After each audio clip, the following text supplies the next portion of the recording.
Y'all did a great job. Good decision. And I mean, I know, two different people came to me. Nobody, our new closet director, Benjamin, he went to school with Abby. Here's me. Did you find out about that I cook thing that's there? No. Right, you know. Seriously, ask about that. You ready, Angie? I can use that right now, say it. Okay. See, like you went to the country, what a camera. You got to pay that sewer bill on top of it. Farm. Okay, we'll go ahead and come to order. This is a quasi-judicial hearing. It's 3 p.m. The purpose of today's quasi-judicial hearing is an evidentiary hearing for the Board of Commissioners, which will make a decision based solely on competent material and substantial evidence found in the record.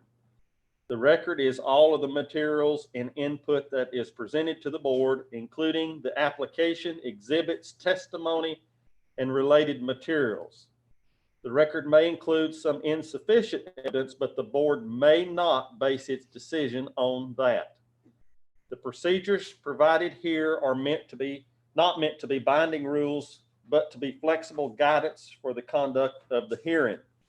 So at this time, I'm going to call the case, which is the case of wireless communication tower on Joe Branch Road in Whittier. The applicant is Diamond Communications. It's AT&T wireless service provider, and the address is 511 Joe Branch Road, Whittier, North Carolina, 28789.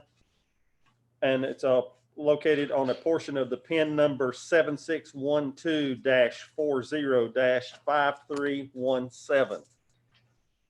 That is the advertised location that has been advertised for this agenda. And at this time, I would ask for a motion that we officially open this public quasi-judicial hearing for this permit. So moved, Mr. Chairman. All right, have a motion. Is there a second? Second. It's been a second. All in favor say aye. Aye. All opposed, nay. The ayes have it. At this time, I want to go over to the disclosures. Members of the Board of Commissioners shall disclose any site visits, ex parte communications with any person, including county staff, specialized knowledge related to the case, fixed opinion on the case, family connections, business connections, or similar relationships with the applicant or the other affected persons, financial interests in the outcome, or any other relevant information. At this time, Commissioner Dietz, do you have any disclosure? No, sir. Commissioner Woody? No. Commissioner Mao? No. Commissioner Luker? No, sir, Mr. Chairman. And I also report that I have nothing to disclose.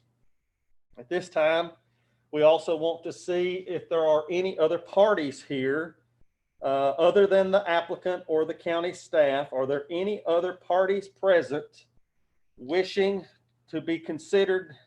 They have to meet the definition of having standing as defined in the North Carolina General Statutes 160A-393D. Are there any members of the public here today that have standing or participating by Zoom? All right, so it has been declared that there are no other parties here that have issued the fact that they want to have standing. So now at this time, I'm going to call on our clerk to the board, Miss Angie Winchester, if she would proceed to swear in all persons participating in this quasi-judicial hearing today. That includes county staff and consultants that are present. Do you swear that the evidence you shall give to the board in this action shall be the truth, the whole truth, and nothing but the truth? Okay, thank you. We'll move now into the presentation of the evidence. And the first presentation today is our staff presentation, who will be presenting the report. John Jeleski is going to present the staff report. I'll give him an opportunity to get that.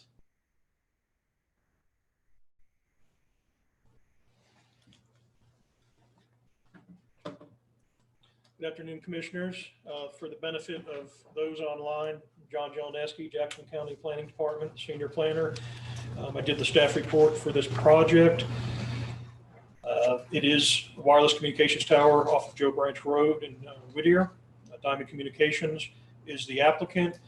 Karen Kimbright is legal counsel. She's here today with us. The service provider is AT&T Wireless. The location is 511 Joe Branch Road in Whittier. It's a portion of PIN number 7612405317. The background is that Diamond Communications is proposing to construct a wireless communications tower 180 feet in total height. That's 176 feet of tower structure and a 4-foot lightning rod on the reference property owned by Grousing Nations, which is a total of 40.18 total acres. You can see on your screen the size of that property and the tower location kind of in the center middle right here. The property is not located in a zone jurisdiction. However, the wireless communications ordinance will apply. The tower and supporting facilities will be located near the center of the property and will be contained within a 50 by 50 secured compound within a leased area of 100 by 100. You can see that's where the location is. And here is the compound area and leased area, a little bit bigger inset there.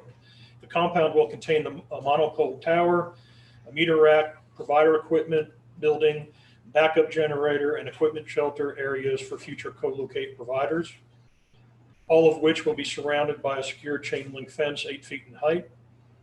The area immediately beyond the 50 by 50 compound will have a ground cover on the disturbed areas.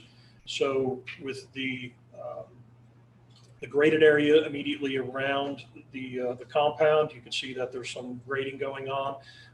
Those will be covered with seed and mulch or sod for ground cover after grading. The location of the proposed tower structure is more than 325 feet from all adjacent property lines, and additional landscaping trees will not be required due to the existing vegetation.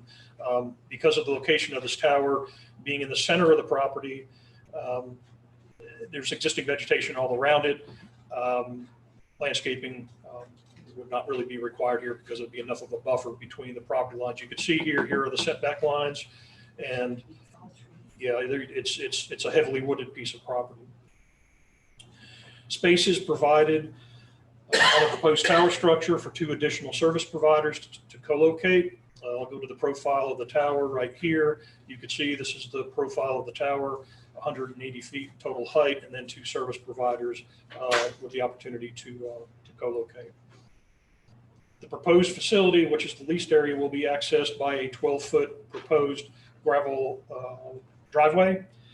And that is a 30-foot wide private access and utility easement, approximately 800 feet in length, which will connect the proposed site to a portion of Joe Branch Road, which is private. However, the intersection for the public right-of-way is approximately 280 feet away. This is where the DOT maintenance ends their jurisdiction. This is private Joe Branch Road right here, and then there's an existing logging road that goes up the mountain to the tower site in the center of the property. Joe Branch Road is a state road. What we just looked at there, it is state road or secondary road 1396, and it's maintained by the NCDOT. Proposed engineered site construction plans show moderate grading of the proposed leased area, which is the 100 by 100 area, with no retaining walls, but include measures for erosion control and stormwater compliance. Erosion control best management practices, or BMPs, will be applied to this site. The power service for this proposed facility will be provided by Duke Energy and will be located in a private 30-foot wide utility access easement and drive access. And that's what this, you can see that the easement width through here going all the way up that driveway is. The required balloon test was conducted on Saturday, December 7th, 2019. Notice for the balloon test was published in the Silver Herald on November 21st and 28th, 2019. Formal notifications for the test were mailed to adjacent property owners on November 19th, 2019. Jackson County staff and the applicant met in the required pre-application meeting back last year, July 24th, 2019. And the official wireless communication application was received by Jackson County Planning Department on June 1st, 2020. Jackson County Planning Department completed its administrative review of the submitted application on July 20th this year. The proposed tower supporting accessory structures, site construction, and erosion control stormwater measures will be required to obtain all necessary permits prior to commencement of construction. And then advertisement, just for your information, for this hearing, the board called for this hearing on June 23rd to be heard on this date. The quasi-judicial hearing was advertised in the Silver Herald on July 30th and August 6th. The adjacent properties owners were mailed notices of this hearing on July 28th, and the property was posted with notice of this hearing on July 28th. I will move through, you all have been down this road before with me. So there, and you can tell by your binder that's in front of you, this application is pretty thorough. So they've covered their ground. They've studied the ordinance requirements, and it's a very complete application. There's no surprises there. I will refer you to page 6 of my staff report. And in this section, it speaks to the site access, and specifically that site access comply with our subdivision ordinance roadway standards. The applicant is seeking a waiver of this. The proposed tower site will be accessed by that 12-foot wide gravel drive and a 30-foot wide private access easement. And of course, we went through that. It's attached to the private section of Joe Branch Road, which will be privately maintained, and access will be controlled. The grade for the proposed access road ranges between 18% and 29.4%. This is the profile of that access road from Joe Branch up to the tower site. This exceeds the subdivision ordinance roadway standards for profile grade. The applicant is requesting a waiver of these standards for the access driveway above 20% grade, as the proposed access drive will be on private property from the private right-of-way, accessible by authorized personnel only, and designed by an NC registered engineer. So these plans obviously are signed and sealed by an engineer. They are asking for a waiver on that section of the ordinance. For reference, again, the application is very thorough. You have a number of attachment numbers there that speak to all of the requirements of the ordinance. I won't bore you with that, but it complies fully with the ordinance, with the exception of the waiver request. Staff requests for conditions on the application approval. That the conditions, or a condition of approval from the Board of Commissioners, will be that the removal, performance, security bond be active, and a copy submitted to reviewed by the staff prior to commencement of construction. This bond is an ordinance requirement. In the past, we've made this a condition of the approval because they would have to go out and start paying on that bond right away. But prior to commencement of construction, we're just asking that bond to be submitted to us. We have a copy of that. And that is for the removal of tower if it ceases to be used anymore, that it's taken down. And then also the other condition would be that the applicant receives a waiver from the Board of Commissioners for the access driveway that exceeds 20% of the profile grade, and what we just talked about. And then that would be prior to, obviously, this approval and prior to construction. I'll be happy to answer any questions. The applicant's legal counsel is here, and if you have anything specific that I can answer, I'm happy to do so. Any questions from the commissioners? This is gonna be a completely new road. There is an existing road bed that is Off the road or something. Yeah. So the different roads will be how wide? 12 feet gravel drive, and there is a cross section right here. It's 20% grade. Over portions of it are over 20% grade, right? And it's you could. I know that mess got this. We got such a problem. Erosion on these steep roads. And how well that's taken care of in this plan. Well, erosion control measures have been, there is a erosion control section in this set of plans. What's in front of you right now on screen, you can see that the road is improved, obviously, is what they're proposing. And what I was trying to do in the plans, in your binder, it's the full set. There is a section of erosion controls that's pretty thorough with silt fence, gravel. The state requires for ditch lining, if you're over a certain grade, the state does require like a North American green matting, that kind of thing. Or riprap rubble to be in there, so it slows down the velocity of stormwater runoff.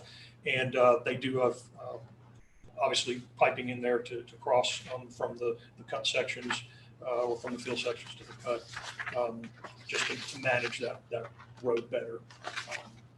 You know, it's hard to design for the system. For some reason, we're stuck in right now with the storms that come blowing through here, but they've met those minimum requirements. It will be reviewed, and an erosion control permit would have to be issued prior to commencement of construction.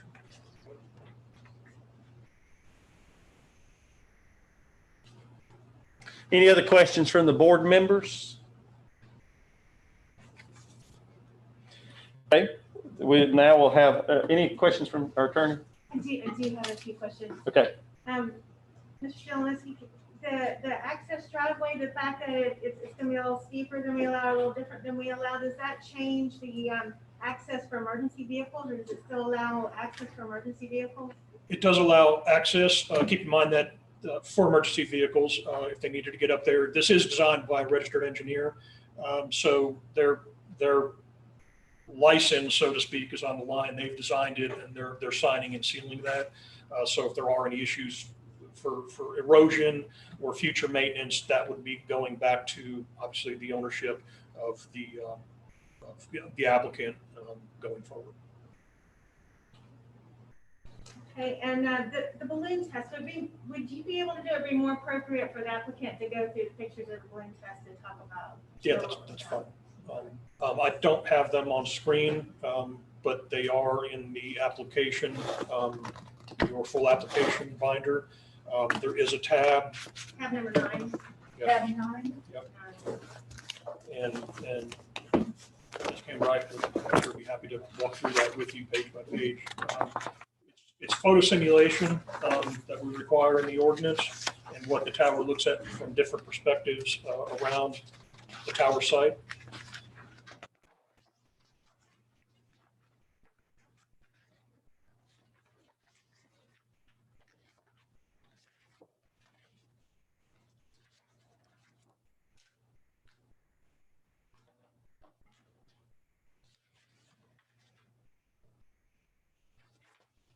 And you've looked at them, and in your experience, is this a typical balloon test from the different areas, taking a look at it from the different areas that need to be addressed? Yes. Yeah. So it's a very rural area where this tower is going. You can see there's certain photo points that are shown in the second page there, 1 through 5. And they're all kind of out to where it is either residential neighborhoods or near major roads where the tower, where those pictures are taken from. back to where the tower site would be. And you could see as you go through that, and again, the applicant representative can answer this probably a little more if you want to ask. But if you go through there, you can see that very few of them, the tower is visible. From location one, view location one, it's not. View location two, you can see it right there in the tree line. View location two, again, is right there just above the trees for the visualization. Three, barely visible. Four, you can't see it either. And keep in mind that these photos are all taken during the fall or winter, so there's no leaves on the trees. So with the exception of number three, I think it was, that was probably the viewpoint where it shows the most.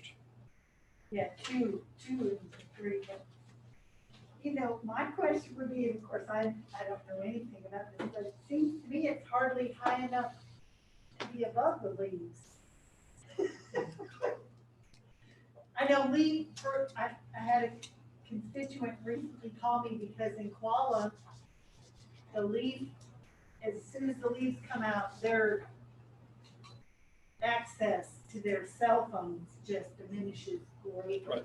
Well, keep in mind that our ordinance only allows towers to Oh, 180 I see. feet. Okay. And then, you know, we've had folks that come in that ask for, you know, some relief on that, get above, depending on where the site will you know, kind of give them. So they've gone as far as they can as a use by right in the ordinance, as much as a use by right can be. So they are right, they're maxing it out. And then keep in mind the perspective from where these photos are taken, they're down below, you're looking at kind of long distance. So it's, I think the coverage, if you look at the propagation maps, the coverage obviously does improve in that area. So it's, it's sometimes the pictures can be a little deceiving. Any other follow-up questions from the board members or the county attorney? I have one last one. Okay. So can you talk a minute about the proposed site not being the highest priority, which would be on another building? I think that's probably obvious, but can you walk through a little bit about that? So in our ordinance, we do have a list, you may remember, of highest priority for where a tower should go. Well, number one, do you need a tower? Can you co-locate on an existing tower nearby? There is no AT&T coverage in that area. There are no towers within probably miles. Karen probably knows that. The last one that I know of that's close by was one that was approved a couple of years ago, right at the gateway exit.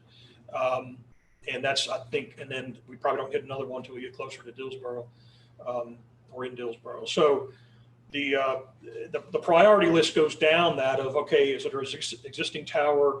And there's a list of like 7 of those. I'm sorry, I don't have it in front of me, but because of the nature of this tower, it's very rural. It's in a very underserved area. There are no existing towers around. There are no existing tall buildings to co-locate or put an antenna on. That under the circumstances, this would be the best opportunity and the best situations to put up a new tower in this area for the coverage area that's being proposed. That's all I have. I wasn't paying attention at some point somewhere. Sorry, It's quite often happened. But, I tried to keep it short. no, John. Haven't we got an understanding that with some people or some towers that we put our antenna for emergency stuff on the tower? Yes, if it's requested, then yeah. And if we needed to do so, we could at this tower site. I would imagine so. Would we have to pay for it? Ma'am? I'm Yes, saying if we put that up there, would we have to pay a monthly fee or something to have it for the county, or is that no, understood that we can do that? you can do Thank you. Any other questions about this application by the board?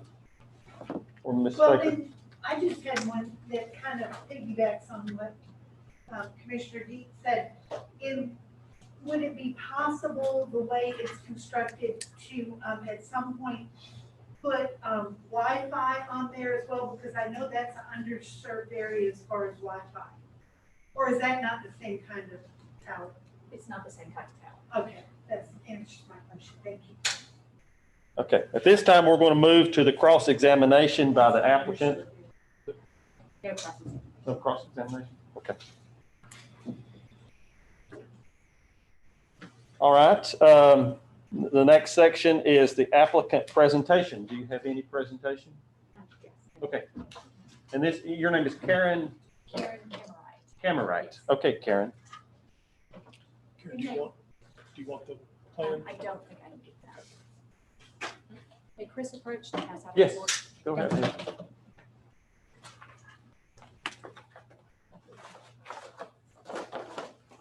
Thank you, sir.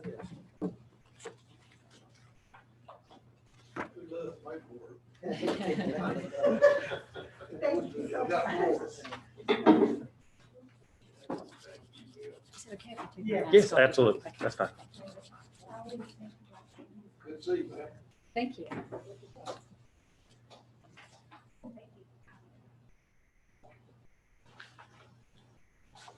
I'm so used to saying good evening because most of the hearings I come to are in the evening, but it's good afternoon. Good Yes, afternoon. good afternoon. Members of the board, my name is Karen Camerite. I'm an attorney with the law firm of Fox Rothschild in Raleigh, and thank you for having me here today. And with me is Chris Ferris. He's a North Carolina certified real estate appraiser. I don't think he's going to need to speak or to testify, but he is here just in case you have any questions. But I'll be relatively brief because there's been no concern and no opposition whatsoever to this application and to the tower. And in fact, what I've heard from the property owner, Mr. Nations, is that his neighbors are very happy about the tower and that they are looking forward to being able to have coverage in the area. But what I'd like to do, I will answer a couple of your questions, but I'd like to just spend hopefully just 5 minutes walking you through the application. Before I do so I don't forget the question about the road. The location of the road makes the most sense because it is along the old logging road. And as John mentioned, Diamond Communications is going to have to obtain an erosion control permit from the North Carolina Department of Environmental Quality. And that permit will have requirements that Diamond Communications will have to comply with. So it will be well covered by the erosion control permit. So to begin with, I am here on behalf, obviously, of AT&T Mobility Corporation, Diamond Communications, and the property owner, Mr. Nations. I've had a number of conversations with him, and he asked me to let the board know that he would like to have been here, but because of coronavirus, he preferred not to come, and that he also, frankly, didn't think it was necessary, considering that there was no concern among any of his neighbors. And obviously, this is our application for a special use permit so that Diamond Communications can construct a 176-foot monopole with a 4-foot lightning rod. So the total height will be 180 feet. And we are requesting the allowable height of 180 feet because, as you saw from the aerial views, there are very tall mature trees in the area, and we are trying to have the tower just be above the tree line so that it can actually provide the coverage that's intended. The tower is, first of all, for AT&T to improve communications, wireless communications in the area, but it's also for an important infrastructure for the First Responder Network Authority that I'm going to be referring to as FirstNet, that will be providing broadband coverage to the first responders, such as the firemen, the police, and the EMS. And this is an important location because of the Blue Ridge Parkway that they're trying to be able to provide safety communications for the first responders. And so I'll begin with a little bit more background about the site, just orientation. Obviously, it's Mr. Nation's property located at 511 Joe Branch Road, and the tower will be located just immediately south to Joe Branch Road. Mr. Nation's property is a large 40.18 acre parcel, which is located in the unzoned area of the county. And in our application materials, I'm not sure if John had provided the entire application, but we provided tabs, and under sheet C1 of the site plans, under tab 5, and then also the third page of the balloon test under tab 9, We provided aerial photographs to show what the site looks like, and also that demonstrates how heavily wooded the property is. And in essence, the tower is going to be located in the middle of woods.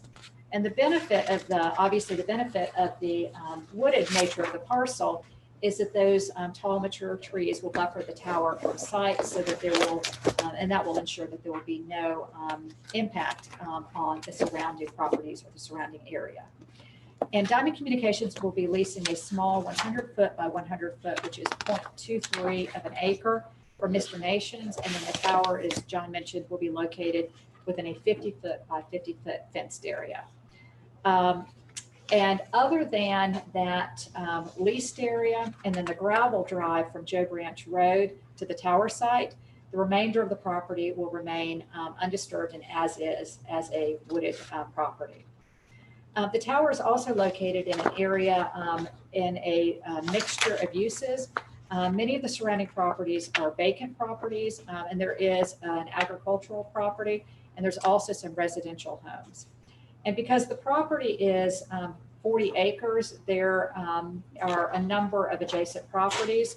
And of there are 12 adjoining properties. And of those 12 adjacent properties, 5 are vacant. And then several of the other properties are owned by Mr. Nation's family members. So AT&T wants to provide as much coverage as possible to the area so that it will have as much coverage and not have to construct too many towers in the area to provide coverage. So AT&T is going to be locating its antennas at the top location of the tower, which is at the 170-foot location. And there will be room for AT&T and then 2 additional carriers, along with the equipment for FirstNet as well. And as a little bit of background about FirstNet, FirstNet recently entered into a 25-year nationwide partnership with AT&T to build the first nationwide wireless broadband network for first responders for use in disasters, emergencies, and also daily public safety work. And the way that the partnership works is that FirstNet will provide 20 megahertz of spectrum and the public safety expertise to the partnership, and then AT&T provides the commercial expertise and the nationwide resources to deploy and operate the network. So the tower is not just important for AT&T, but it's also important for FirstNet. And we've provided propagation maps that have been prepared by AT&T's radio frequency engineer, and they're located under tab 15 of our application. And the first page of the propagation maps show the coverage as it currently exists. And as you'll note, there's a lot of white in that area, which means that there is no coverage. And then the second map will show the coverage that will be available once this tower is constructed. And as you can see, AT&T will significantly improve coverage in the area. And AT&T will also be able to have connectivity between the existing tower to the northwest and to the east, so that calls are not dropped when you're moving from the different areas. Could you tell me where that map is about connectivity, about coverage? Yeah, it's under tab 15. 15, okay. Right. I was looking at the wrong place. Thank you. And Diamond Communications worked hard to find what I believe is a really excellent location for the tower to meet AT&T's coverage objectives, and to also be able to provide the infrastructure for FirstNet. And it is an ideal location because it's such a large parcel, and because it's wooded, and also because of the large nature of the parcel. The tower is going to be located a significant distance from all of the adjacent properties. It will be located 348 feet from the property to the north, and that is also Mr. Nation's property. It'll be located 326 feet from the property to the west, 377 feet from the property to the east, and 1,267 feet from the property to the south. And so I'll move on now and just go through the application to show that we have met all of the requirements of section 3.7.15 and section 6.2 of the Unified Development Ordinance. And as the board knows, towers of 180 feet are permitted on unzoned property in the county with a special use permit. And then first, just generally, the tower is going to have no effect whatsoever on the adjacent properties or the area. I've mentioned this several times because it's going to be located on this large wooded property that the tower will be located a great distance from all property lines. Also, the tower is an extremely low impact use and it will fit in well with the area, and it will not be a nuisance due to concerns such as traffic, noise, odor, or any type of environmental considerations. And in regard to traffic, the tower will produce very minimal traffic, only about 1 to 2 vehicle trips per month, and that is for maintenance purposes only. And the tower will also not produce any odor, noise, or glare. And so we have provided information in our application about the special use permit requirements. And first of all, the tower will not materially endanger the public health or safety. And in fact, not only will it not endanger the public health or safety, it will improve the public health and safety of the county. It will improve wireless service, which is in great demand in this area, as more and more people rely upon cell phones and wireless services. And it will vastly improve the coverage in the area. And it will also improve the public health and safety because the residents and people driving through the area will have access to 911 services when traditional landline phones might be down. And the radio emissions will comply with all federal laws, including FCC standards. And then we've demonstrated in the application that the tower is reasonably compatible with significant natural or topographical features on the site and within the immediate vicinity of the site. And in regard to the balloon test located under tab 9, and I'll go ahead and provide some information about the balloon test. First of all, the balloon test was conducted in December when all of the leaves were off of the trees. As you'll note from the balloon test, the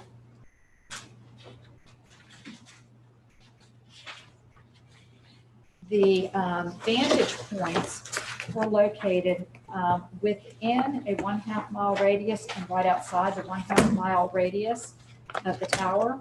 And even with all of the leaves off the trees from the vantage points, the tower is not going to be visible whatsoever in all of those vantage points except for one of the vantage points. And on the second page, I believe it's the second page of the balloon test, we provided information about where the photo simulations were taken. And the first one was looking southwest towards the site from Thomas Valley Road, south of Joe Branch Road, about 0.6 miles away.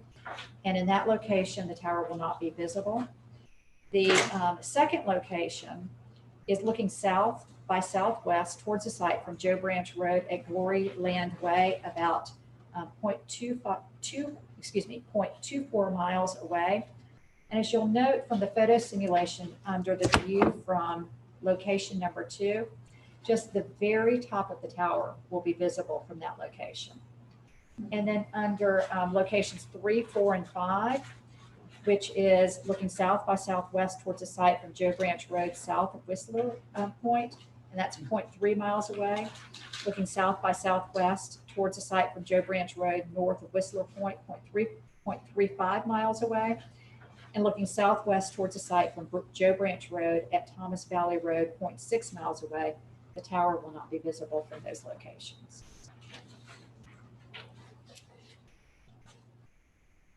And then we have passed out a property report that's been prepared by a North Carolina certified real estate appraiser. And the property report concludes that due to the wooded nature of the area and the buffers, the tower will not detract from the aesthetics or the character of the area. We have also demonstrated that the tower will not substantially injure the value of adjoining or abutting property. And as I mentioned, the tower will be located a significant distance from all adjacent property lines. And the property report performs a match pair analysis of properties around existing towers And the conclusion is that the tower will have no impact on the value of nearby properties. We've also demonstrated that the tower will be in harmony with the scale, bulk, coverage, density, and character of the community. This will be an unlit tower that will be designed as a monopole. And due to the large nature of the property and the wooded nature of the property, it will not be visible from almost all vantage points. It will also not create any increased noise. It will not create any light or glare, as it will be an unlit tower. And it will, as I mentioned before, not generate any odor and very little traffic. We've also discussed in the report that the tower is appropriately located with respect to transportation facilities, water supply, fire and police protection, and waste disposal. This is an unmanned facility that will not have any need for those county services.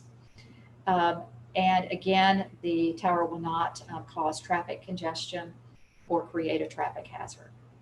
And then we've also gone through quite a bit of detail to demonstrate that we have met the tower ordinance requirements. And in regard to the question about co-location, the ordinance does encourage co-location. However, there are no towers within at least a 2-mile radius around the tower, and AT&T is already located. Its antenna is already located on the nearest towers. We have justified the need for the 180-foot tower due to the RF studies. There will be a monopole type. We've provided a balloon test, and then we provided information about visibility and demonstrated that it will not be visible from and within 2 miles of the Blue Ridge Parkway. And then again, as John mentioned, there will be security fencing of an 8-foot tall security fence. And we have not just met the setback requirements, but we've exceeded them because of the great distances. So with that information, I think that we have submitted a very detailed and comprehensive application, and we're asking for approval so the tower can be constructed. Thank you, Ms. Kimmer. Thank you. Are there any follow-up questions about the application that's been presented from the Board of Commissioners first? It's investment. How far is it to the Blue Ridge Parkway from that side? Pretty good distance. Yeah, Huh? I said 20 miles. Right. Well, you kept talking about Blue Ridge Parkway, I didn't think it's even close. No, it's pretty good distance. I was looking on the I map. didn't know it had to be seen. 15, maybe 15. Okay, Ms. Baker, County Attorney, do you have any follow-up questions for the applicant? Okay, all right, well, thank you, Ms. Kimmer. Okay, thank you. Next, obviously, there is no other parties here to present evidence or call witnesses. There's one last final chance. There's no need to rebut or anything's been said. Do you wish to issue a closing statement? I don't probably think it's necessary. We're just asking for approval. Okay, thank you, ma'am. All right, any final questions from the board? All right, then what we will do now is move into item 7, which is the board discussion. We have now come to an end of the evidentiary portion of this hearing. There will be no further input from any of the parties involved. They may, however, answer questions if the board has questions. And so at this time, with the assistance of Ms. Baker, our attorney, we are going to work through the checklist for the cell tower ordinance. You should have a copy of that checklist. And we'll just go through these items one by one and determine whether or not this application that has been presented meets the criteria as set forth in this checklist. This checklist was developed pursuant to Article 6, Section 6.2 of the Jackson County Unified Development Ordinance, which talks about wireless communication towers. So at this time, Ms. Baker, would you like to lead us through this checklist? Certainly. Number one is for you to decide if the proposed site is not proposed for the highest priority location. The list that John went over and Ms. Kimber spoke about as well, that the applicant has satisfactorily demonstrated the reason or reasons why such a permit should be granted for this site. And in this case, that, I think the evidence that you heard was that there is no other tower within 2 miles, so there's no possibility to co-locate another tower or a building. So this is the only way to get this coverage there. If you're not satisfied with that, you can, under the second option there, just to say it's in the best interest of health, safety, and welfare to choose a site, but I think you have enough evidence to go with the first one if you want to do that. So is the board, after hearing the evidence presented based on John's testimony from the staff report and through the cross-examination of the county attorney when she asked this question, is it agreeable by the board members? And I'm going to poll each one of you to make sure that we all have the same opinion as we determine which one of these to check. And Ms. Baker is saying that what we have heard is that we can check item number 1. Is that your belief as well, Commissioner Dietz? It is. Commissioner Woody? Yes. Yes. Commissioner Mao? Commissioner Luker? Yes, sir. Okay. And I too agree, so we can check item 1, first section. Okay, Next, item 2. Number 2, that the height of the support structure is 100 feet or less, or it can be up to 180 feet if approved by you, and there's a showing of need after hearing the evidence. And in this case, the evidence that you heard and saw is that it's going to take 180 feet to get above the tree line here. So they've stayed within that maximum amount, but yet can get over the tree line to be able to provide the coverage. So based upon what we heard today by the applicant's attorney, that required 180 foot, that included everything with the lightning rod, was needed to be above the tree line. So is that your belief, Commissioner Dietz, that they've met that standard? Yes, I agree. Commissioner Yes. Woody? Commissioner Mao? Yes. Commissioner Luker? Yes, sir, Mr. Chairman. And I too agree. So next, item 3. Yeah, the proposed use or development of the land will not materially endanger the public health or safety. I think evidence you heard here talked about the wooded area would not be unsafe to those around, that they've exceeded the setbacks, and that it will not only not cause it or endanger the public, but will improve safety to the public by providing access, 911 coverage, and things that are not available now. Okay. So the standard is, do we believe that it does not materially endanger the public? Do you believe that, Commissioner Dietz? Commissioner Woody? Yes. Commissioner Mao? Yes. Commissioner Luker? Yes, sir, Mr. Chairman. I too agree. So we can check off item 3. Item 4. Item 4 is about the proposed use or development of the land is reasonably compatible with significant natural and topographic features on the site and within the immediate vicinity of the facility, and the access road design and any mitigation techniques or measures proposed by the applicant. And here you saw it was in a wooded area. You have the balloon test showing that it's not visible from some of the sites, and even when it is, it's not. It's just a little bit above the tree top there. It's not as visible as it could be in some areas.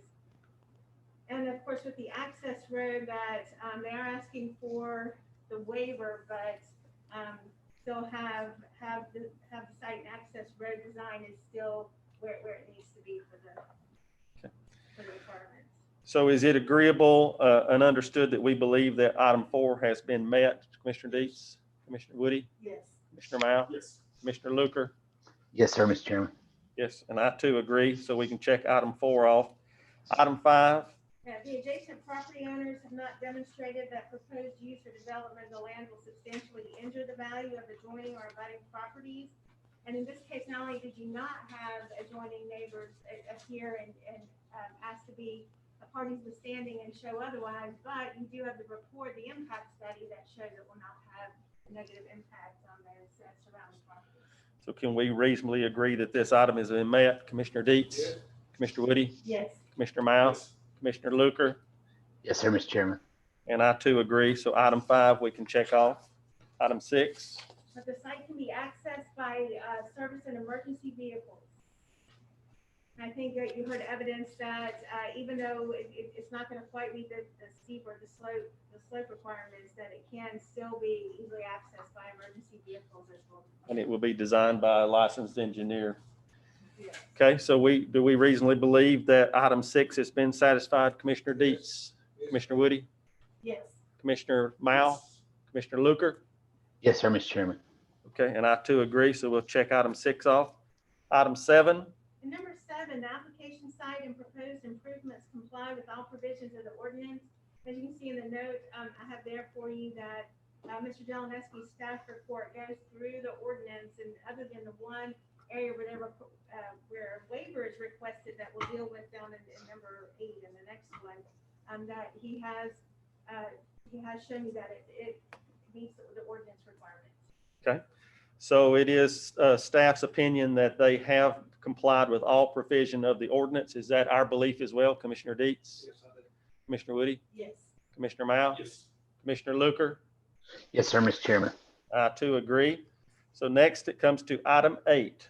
Number 8, the choice is yours to approve or to deny the permit based on your previous votes, unanimous votes for the standard getting you to here. I assume you'll vote to approve, and if so, there are some conditions, and those are the conditions that Mr. Delanesky mentioned in his report and listed in his report, and then also the waiver of the access road slope requirements.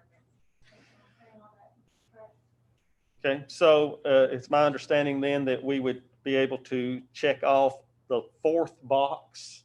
Is that correct? The very last one, that the application for a wireless communications facilities permit is approved with the following conditions. And the conditions for approval is found in the staff report on page 7, that the Board of Commissioners will be that the removal performance security bond be active and a copy submitted and reviewed by staff prior to the commencement of construction, and that the applicant receives a waiver from the Board of Commissioners for the access driveway that exceeds 20% profile grade during to the application approval process and prior to the commencement of construction. So those are the 2 conditions placed by staff.